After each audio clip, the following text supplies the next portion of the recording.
Family card বিতরণ কর্মসূচির উদ্বোধন করতে প্রধানমন্ত্রী তারেক রহমান বগুড়ায় যাবেন আগামী 10 মার্চ। প্রধানমন্ত্রী হিসেবে এটি হবে তার প্রথম বগুড়া সফর। শুক্রবার এক সংক্ষিপ্ত বক্তব্যে স্থানীয় সরকার প্রতিমন্ত্রী মীর শাহে আলম এ তথ্য নিশ্চিত করেন।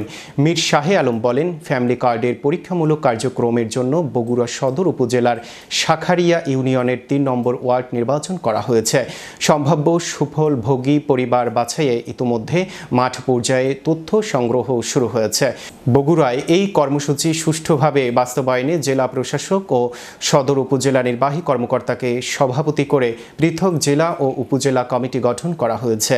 পাশাপাশি ইউনিয়ন ও ওয়ার্ড পর্যায়েও কমিটি করা হয়েছে। উল্লেখ্য, ফ্যামিলি কার্ডধারী প্রতিটি পরিবার মাসে 2,500 টাকা করে আর্থিক সহায়তা পাবে।